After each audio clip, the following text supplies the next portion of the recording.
이후에 여호와의 말씀이 환상 중에 아브라함에게 임하여 이르되 아브라함아 두려워하지 말라. 나는 내 방패요 너의 지극히 큰 상급이니라. 아브라함이 이르되 주 여호와여 무엇을 내게 주시려 하나이까. 나는 자식이 없사오니 나의 상속자는 이 다메섹 사람 엘리에셀이니이다. 아브라함이 또 이르되 주께서 내게 씨를 주지 아니하셨으니 내 집에서 길린 자가 내 상속자가 될 것이니이다. 여호와의 말씀이 그에게 임하여 이르시되 그 사람이 내 상속자가 아니라 내 몸에서 날 자가 내 상속자가 되리라 하시고 그를 이끌고 밖으로 나가 이르시되 하늘을 우러러 무별을 셀 수 있나 보라. 또 그에게 이르시되 내 자손이 이와 같으리라. 아브라함이 여호와를 믿으니 여호와께서 이를 그의 의로 여기시고 또 그에게 이르시되 나는 이 땅을 내게 주어 소유를 삼게 하려고 너를 갈대아인의 우르에서 이끌어낸 여호와이니라. 아멘. 자, 오늘은 우리 창세기 강의 25번째 시간 하늘을 우러러 보라 라는 제목으로 하나님의 말씀 함께 나누도록 하겠습니다. 자, 우리가 저번 시간에는 북방의 연합군과 전쟁을 치렀던 아브라함에 대한 이야기를 한번 살펴봤어요. 그 아브라함이 길렀던 318명의 사람과 북방의 이 연합군과 전쟁을 딱 붙었죠. 누가 이겼어요? 아브라함이 이겼어요. 아브라함. 자, 그렇게 엄청난 말도 안 되는 승리를 딱 거두고 내려오는 아브라함을 누가 맞이해 줬다고 했었나요? 네, 소돔왕과 멜기세덱.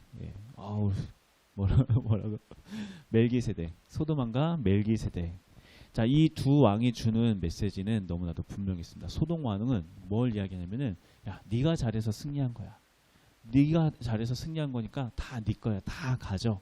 이렇게 이야기를 하는데 이 멜기세덱 평화의 왕은 그 아브라함에게 뭐라고 이야기하면은 천재의 주제이신 하나님께서 너에게 승리 주셨다. 온 천하 만물을 다스리시는 하나님께서 너에게 승리를 주신 것이다. 승리의 주체가 누구인지를 전달해 줬어요. 그리고 그 말을 들은 아브라함은 멜기세덱에게 10분의 1의 그 노획물의 10분의 1을 다 바치면서 맞습니다. 내가 이뤘던 이 모든 승리 내가 내 힘으로 얻은 것이 아니라 바로 하나님께서 주신 것입니다. 거기에 대한 믿음의 고백으로 11조를 올려드리고 그렇게 어떤 소유에 집착하지 않고 자기에게 주어진 모든 승리가 하나님 것임을 인정했던 이 아브라함, 그 두로 이제 오늘 말씀에서 그렇게 모든 것을 하나님 앞에 고백했던 삶으로서 고백했던 이 아브라함이 하나님과 어떻게 더 깊은 관계 안으로 들어가고 있는지 이제 오늘 말씀에서 그 이야기가 진행되고 있습니다. 이제 함께 말씀을 보도록 할게요. 자, 본문 말씀 15장 1절 말씀 한번 같이 읽어볼까요? 15장 1절.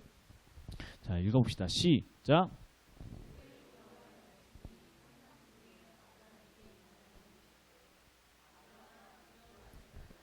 나는 내 방패요 너의 지극히 큰 상급이니라. 자, 우리가 특별히 1절 말씀을 보면서 눈여겨봐야 할 그 한 단어가 있는데 뭔가 하면은 자, 두려워하지 마라. 아브라함아 두려워하지 마라. 하나님께서 아브라함에게 이렇게 말씀하셨다는 거예요. 자, 하나님께서 아브라함에게 두려워하지 마라 라고 이야기했던 것은 지금 아브라함은 어떤 상태였다는 거예요? 예, 두려워하고 있었다는 상태가 있는 거였겠죠. 두려워하고 있다. 근데 생각해보면 참 이상하지 않나요? 지금 아브라함이 방금 전에 무슨 일이 있었어요?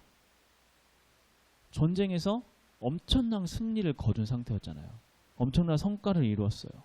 말도 안 되는 북방의 그 4개 연합군과의 전쟁에서 이기고 돌아온 상태, 그리고 그 승리로 인해서 여러 가지 전리품도 얻었었고 또 그냥 단순히 그렇게 눈에 보이는 승리뿐만 아니라 이 사람은 신앙적인 승리도 다 거둔 상태였어요. 어떤 상태였냐면은 그렇게 마음이 교만해질 수 있는 그 상황 속에서 멜기세덱의 말을 듣고 천지의 주제이신 하나님이 나에게 승리를 주셨습니다 라는 그 고백으로 어떤 겸손하게 어떤 신앙적인 것에 대해서도 승리한 그런 상태였죠. 또 뿐만 아니라 이번에 그 전쟁으로 인해서 이 아브라함이 가나안 지역에서 얻게 되는 입지 자체가 이제는 완전히 달라져 버린 거예요. 사람들 사이에 소문이 다 났겠죠. 아브라함이 그 북방의 무시무시한 그 연합군들을 다 무찌르고 돌아왔대. 아브라함 인물이 그냥 예전에는 그냥 그런 사람, 그냥 별로 눈여겨보지 않는 사람이었는데 이제는 엄청 대단한 인물로 보여지기 시작했다는 거예요. 한마디로 명성이 얻어졌게 되는 거예요. 명성을 얻게 되었다. 자, 이렇게 전쟁으로 인해서 부와 명성과 어떤 신앙적으로도 모범적인 모습을 보여주었던 아브라함. 그런데 왜 오늘 말씀에서 아브라함은 두려워하고 있는 것일까? 왜 두려웠을까요? 뭐가 두려웠을까? 자, 전쟁에서 이렇게 승리를 해서 이제 명성을 얻게 되었다는 것은 동시에 뭘 의미하는가 하면은 가나안의 수많은 다른 민족들과 나라들이 아브라함을 주목하기 시작했다는 거예요. 여기서 주목했다라는 것은 어떤 의미일까요? 그전에는 아브라함이 그냥 외지에서 들어와서 그냥 조용히 잘 문제없이 정착해가는 그런 외부인 중에 한 명으로 그냥 여기고만 있었는데 이렇게 큰 전쟁에서 승리를 했다라고 하니까 주변 사람들이 아브라함을 주목하면서 아브라함을 경계하기 시작을 했다는 거예요. 엄청난 전투력을 가진 것 같아. 엄청난 힘을 가진 것 같아. 그래서 그러한 것, 그 큰 북방의 민족들을 다 무찔렀지. 그러니까 주변의 모든 나라와 어떤 부족들이 아브라함을 주목하면서 호시탐탐 아브라함 도대체 어떤 인물이야? 얼마나 전투력을 가지고 있어? 도대체 어떤 힘을 가지고 있는 거야? 이렇게 막 이렇게 경계하면서 쳐다보고 있으니, 그러니까 아브라함의 입장에서 마음이 어때요? 그러니까 두려움이 생기는 거죠. 두려움이 생기는 거예요. 그러니까 예전보다 더 위험해졌기 때문에.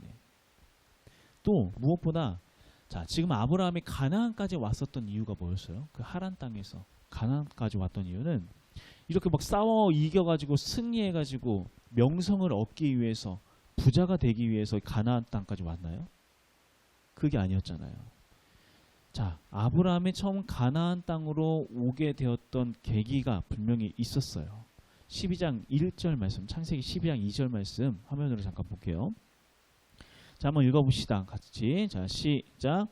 내가 너로 큰 민족을 이루고 내게 복을 주어 내 이름을 창대하게 하리니 너는 복이 될지라. 자, 하나님께서 아브라함에게 나타나서 하셨던 약속이 뭐였어요? 내가 너로 큰 민족을 이루어. 처음 하나님께서 아브라함에게 나타나셨을 때 이때까지 아브라함의 나이가 75세였어요. 그때까지도 아브라함과 사라 사이에는 자녀가 없었어요. 얼마나 큰 금신과 걱정이 있고 또 바람이 있었을까요? 그런데 어느 날 갑자기 자기를 찾아오신 하나님께서 뭘 약속해 주셨냐면은 네가 내 말에 순종해서 지금 그 발걸음을 떠나면은 내가 너의 자녀들을 통하여 큰 민족을 이루도록 해주겠다. 자녀를 약속해 주셨다고요. 자, 이제 그 말씀을 그렇기 때문에 하나님의 그 약속을 믿고 그 약속 딱 붙잡고 하나님께서 자녀 주신다고 했어. 내가 그토록 바라던 소원 이루어 주신다고 했어. 그 마음 가지고 가나안까지 딱 이르렀는데 지금 아브라함의 상황이 지금 어떤 상황이 됐다고요? 그러니까 진짜 필요로 하고 진짜 간절히 원하는 것은 하나님께서 들어주시지 않으세요. 자식 주시지 않으셨어요. 그러면서 속된 말로 팔자에도 없는 전쟁 영웅이 돼가지고 많은 사람부터 이 명성을 얻게 되었지만 동시에 많은 사람들의 견제 대상이 되어서 더 위험한 상태에 놓이게 되었다라고 하는 거예요. 지금 아브라함의 전력은 몇 명이에요? 318명. 거기서 더 죽었는지 어쩌는지 모르겠지만 그러니까 그거밖에 안 되는 거예요. 그러니까 어마어마한 뭐 군사를 데리고 있기 때문에 전쟁에서 이긴 게 아니었잖아요. 여전히 자기가 할 수 있는 동원할 수 있는 인원은 이 300명 남짓의 이 사람들밖에 없는데 필요 이상의 명성을 얻게 되니까 수많은 다른 나라들의 견제 대상이 되어버리니 아브라함 마음이 두려울 수밖에 없게 되었다는 거죠. 자, 그렇게 주변 국가의 경계심으로 인해서 두려워하고 있는 아브라함. 그 아브라함에게 지금 하나님께서 찾아가셔서 방금 우리가 읽었던 15장 1절에서 뭐라고 말씀하신 거예요? 아브라함아, 뭐 하지 마라? 두려워하지 말아라. 나는 내 방패요 너의 지극히 큰 상급이라. 자, 아브라함이 이 말을 들었을 때 어땠을 것 같아요? 아, 하나님이 나의 방패 되시고 나 지켜주신다고 했으니 이제 진짜 마음에 놓인다. 감사하다. 이렇게 고백했겠죠? 어땠을 것 같아요? 말꼬리가 올라가는 거 보니까 꼭 그런 것만 아닌 것 같죠? 예. 더군다나 이제 하나님이 내가 너의 지극히 큰 상급이라. 내가 네 상급이야. 내가 너의 상이야. 이렇게 이야기를 하셨다는 거예요. 아브라함은 너무 행복했겠죠? 하나님이 나의 상이 되셨구나. 행복했겠죠? 어땠을 것 같아요? 지금 아브라함이 원하는 건 뭐예요? 자녀잖아요. 그런데 하나님은 뭐라고 이야기해요? 야, 내가 네 선물이야. 예를 들면 이런 생각할 것 같아요. 이제 아내의 생일이 막 다가오는 거예요. 그랬더니 남편이 내가 이번 생일에 진짜 좋은 거 선물해 줄게, 여보. 여러분 기대해 막 있어. 자, 아내 입장에서는 막 마음이 어때요? 이 양반이 평소 안 그러다가 왜 이러시나? 백을 선물해 주시려나? 구두를 선물해 주시려나? 차를 선물해 주시려나? 엄청 막 마음이 막 두근두근 거리는 거예요. 그래가지고 이제 딱 생일날이 됐어요. 생일날부터 집에 문에 쫙 들어갔더니 남편이 막 목에다가 이제 리본 딱 이쁘게 메고 짠, 내가 당신의 선물이야. 여보 너무 행복하지? 막 했어요. 여러분들 어떨 것 같아요? 막 리본을 더 묶어주고 싶겠죠. 네가 내 선물이냐? 하면서 그런 상황이란 거예요. 그런 상황 좀 이렇게 우스갯소리로 얘기를 해서 지금 아브라함이 원하는 건 다른 게 있는데 하나님께서는 짠, 내가 네 선물이야. 네. 막 생각만 해도 막 행복하시나요? 내가 원하는 건 따로 있는데.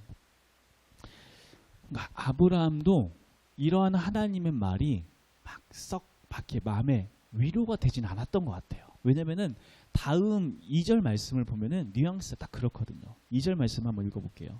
2절 같이 시작.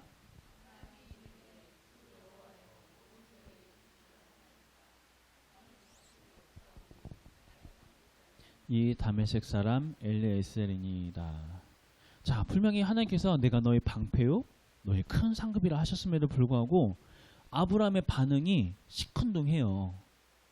무엇을 내게 주시려 하나이까? 자, 하나님께서 지금 뭐 주신다고 했어요?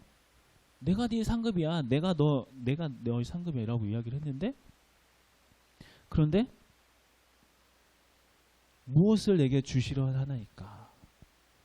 그러니까 하나님께서 나에게 자녀를 주시고 그 자녀의 자녀를 통해서 창대하게 하신다고 말씀하셨는데, 하나님 지금 내가 놓인 이 현실은 주변 나라들의 위협 속에서 더 이제 근근히 조심조심하면서 살아갈 수밖에 없게 되었고, 지금 하나님께서 약속해 주셨던, 분명히 나랑 약속하셨던 그 자녀가 없어서 나의 종 엘리에셀을 양자 삼아서 내가 상속자로 삼아야 할 그런 상황이 되었습니다. 이게 뭡니까 주님? 이런 의미로 이야기하는 거예요. 자, 그리고 이런 말을 딱 아브라함이 하고서도 뭔가 이게 응어리가 풀리지 않았던 것 같아요. 자, 그 다음에 3절 말씀. 아브라함이 또 이르되 뭔가를 또 이르렀다고 하고 있어. 그러니까 이렇게 앞에 딱 이야기를 해놓고서도 아직 막 마음이 안 풀렸던 것 같아요. 그러면서 또 이르되 주께서 내게 씨를 주지 아니하셨으니 내 집에서 길린 자가 내 상속자가 될 것이니이다. 앞에서 2절에서 그 얘기 했잖아요. 내 상속자는 이 다메섹 사람 엘리에셀이니이다. 그런데 또 뒤에 가서 2절에도 또 바로 내 집에서 길른 자가 내 상속자가 될 것이니이다. 아브라함의 좀 이게 감정이 느껴지지 않으신가요? 어떤 심정인 것 같아요? 제가 봤을 때는 이런 것 같아요. 말을 하다 보니까 더 화가 나는 거예요.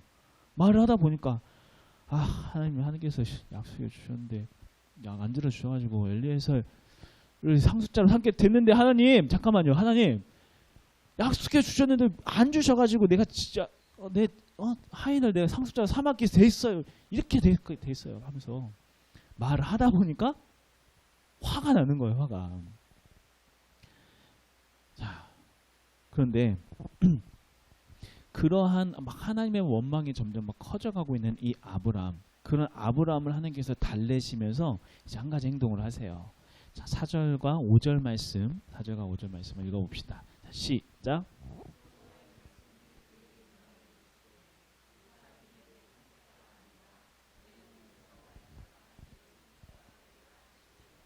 그를 이끌고 밖으로 나가 이르시되 하늘을 우러러 묵 별을 셀 수 있나 보라. 또 그에게 이르시되 내 자손이 이와 같으리라. 아멘.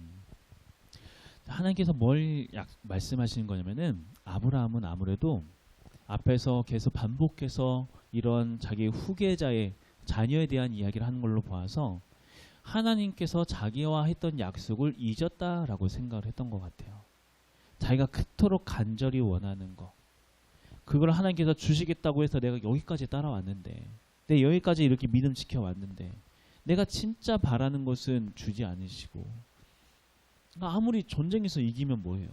내가 원하는 게 그게 아닌데, 사람은 또 명성을 얻게 되면 뭐해요? 내가 원하는 건 명성이 아니었는데. 그러니까 이렇게 되니까 서운한 마음과 함께 합리적인 의심이 딱 드는 거예요. 하나님께서 잊어버린 거 아니야? 나랑 했던 그 약속 혹시 잊으신 거 아닐까? 그런데 그런 아브라함에게 하나님께서 다시 말씀하시는 거죠. 내가 너와의 약속을 잊지 않았어. 내가 기억하고 있고 내가 반드시 그거 지킬 거야. 이렇게 말씀하셨다는 거예요. 그런데 참 신기한 건 뭐냐면은 그 다음에 나오는 아브라함의 반응이 너무나도 신기해요. 자, 6절 말씀 한번 읽어볼게요. 6절 다시 시작.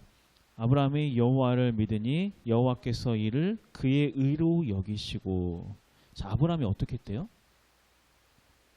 아브라함이 너무나도 단순하게 쉽게 믿었대요. 그냥 그대로 받았대요. 더 이상 묻지도 따지지도 않고 뭔가 더 요구하지 않고 그냥 아브라함이 믿었대요.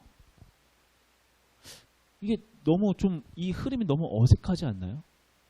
지금까지 짧은 시간이 아니었잖아요. 그 먼 길을 수백 킬로, 수천 킬로가 되는 그 먼 길을 와서 가나안에 정착했다가 애굽으로 내려갔다가 다시 올라왔다가 싸움을 했다가 오다가 이 결코 짧지 않은 이 시간 동안 여러 일들이 있었는데도 불구하고, 그럼에도 불구하고 하나님께서 아무것도 들어주시지 않았으며 지금 아브라함의 마음의 상태는 하나님이 잊으신 거 아니야? 라는 생각까지 들 정도였다고요. 그런데 하나님께서 내가 잊지 않았어 라고 말 한마디 딱 하니까 이 아브라함이 그 말을 그냥 고집대로 믿었대요. 그리고 믿고 나서 그 모습을 보면서 하나님께서는 그 아브라함을 그의 의로 여기셨다라고 이야기를 했다는 거예요. 자, 앞에서는 그렇게 노골적으로 하나님을 원망했던 아브라함이 왜 갑자기 한순간에 하나님의 말씀을 믿었다, 이렇게 믿음을 고백할 수 있었을까? 왜 그랬을까요? 우리는 이 아브라함이 믿음을 고백하기 바로 전에 말씀, 어떤 일이 있었는가에 좀 집중할 필요가 있어요. 우리 5절 말씀을 다시 한번 읽어봅시다. 5절 말씀. 5절 시작. 그를 이끌고 밖으로 나가 이르시되 하늘을 우러러 묵별을 셀 수 있나 보라. 또 그에게 이르시되 내 자손이 이와 같으리라. 자, 우리는 이 장면을 보면서 흔히, 저도 그랬던 것 같아요. 하나님께서 이렇게 흥분해 있는 아브라함을 좀 달래시면서 잠깐만 우리 좀 나와봐 하면서 이렇게 밤하늘 아브라함 짠 별을 보여주면서 좀 흥분 좀 가라앉히고 좀 마음에 좀 안정이 되니 하면서 오늘 바람 참 좋지. 자, 저 별들로 봐. 내가 저 별들처럼 네 자손을 많게 해줄 거야. 자, 이렇게 뭔가 아브라함을 달래고 위로하는 어떤 이러한 모습으로 상상하는, 그러니까 저도 그렇게 생각을 했던 것 같아요. 이렇게 상상하는 어떤 낭만적인 그림을 상상할 때가 참 많이 있지만, 우리는 이 말씀을 읽으면서 당시 고대 사람들이 가지고 있었던 하늘과 별에 대한 이 관념이 어떠한 것들을 가지고 있었는지를 우리가 알고 있어야 돼요. 특히나 이제 고대 메소포타미아인들, 아브라함이 떠나왔던 하란 지역의 이 사람들은 하늘을 크게 두 개로 나눠서 생각을 했어요. 눈에 보이는 태양, 달, 별들이 떠 있는 이 하층의 하늘이 있고, 그 위에 신들의 영역이라고 여겨지는 또 다른 더 높은 고차원의 하늘이 있다라고 생각을 했어요. 두 개로 나눠서 생각을 했던 거죠. 저차원의 하늘, 눈에 보이는 하늘, 그리고 고차원의 하늘. 그리고 그곳이 바로 신들의 영역이다. 이 하늘은 신들의 영역이다라고 생각을 하고, 별들은 그 신의 아들들, 여기서 신의 아들들이라고는 천사들의 흔적이다라고 당시 사람들이 생각을 가지고 있었어요.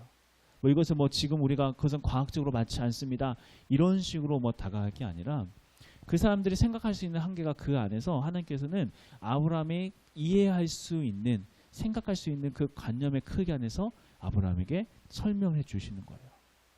그러니까 결국 하나님께서 그렇게 아브라함을 밖으로 데리고 나가서 하늘을 보여주시고 별을 보여주셨다는 거. 그게 뭘 의미하냐면은 지금 아브라함은 계속해서 자기의 현실의 벽에 갇혀서 자기의 상식 안에서만 머무면서 그 안에서 좌절하고 절망하고 포기하고 이 땅이 그 법칙 안에서만 생각하니까 더 이상 거기에서 답을 찾을 수가 없는 거예요. 그러니까 이 땅에서의 그 법칙 안에서만 생각을 하면은 하나님을 원망할 수밖에 없는 게 이게 당연한 일이에요. 그랬던 아브라함의 시선을 지금 하나님께서는 어디로 돌리신 거예요? 하나님의 영역으로 눈을 돌리게 만드신 거예요. 하나님의 영역으로. 하나님의 영역으로 눈을 돌려서 거기에서 소망을 찾으라. 이 이야기를 하고 계신다라고 하는 거죠. 현실 속에서 아무리 큰 승리를 거두었다고 하더라도 또 그로 인해서 많은 것들을 얻고 사람들로부터 많은 명성을 얻었다 하더라도 그러한 현실이 아브라함에게 평안을 가져다 주지 않았어요. 그런데 우리도 그렇지 않나요? 우리도 내가 아무리 이루고 싶은 것을 이루었다 하더라도 원하는 학교에 들어가고 뭐 취직을 하고 얼마의 돈을 벌고 원하는 집을 사고 원하는 차를 사고 무언가를 다 이루었다고 하더라도 원천적으로 우리 마음속에 들어있는 두려움은 사라지지 않아요. 우리 두려움은 사라지지 않아요. 왜냐하면은 그 다음에 또 다른 문제가 기다리고 있고 또 다른 이전에는 내가 겪어보지 못했던 또 다른 어려움이 또 반드시 거기에 기다리고 있거든요. 아브라함이 그랬던 것처럼 승리했지만 승리가 그 앞날을 보장해 주지 못해요. 여전히 그 삶에는 또 다른 두려운 일들, 또 다른 나를 위협하는 일들이 너무나도 질비해 있기 때문에. 자, 그렇다면 아무리 승리를 하고 많은 것을 얻어내고 많은 것을 극복해 낸다 하더라도 이 땅에서 뭔가를 이루어낸다 하더라도 우리가 그 두려움에서 이 근원적인 두려움에서 우리가 두려움을 극복할 수 없다면 이 두려움이라는 것은 도대체 어디에서 극복이 되는 것인가? 어디에서? 믿음이 생겨야 한다는 거예요.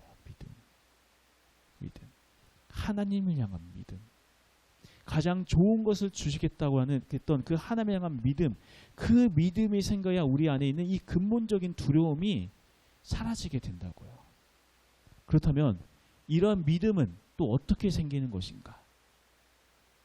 자, 아브라함에게 믿음이 어떻게 생겼어요? 하나님께서 시선을 바꿔주셨더니 믿음이 생겼어요.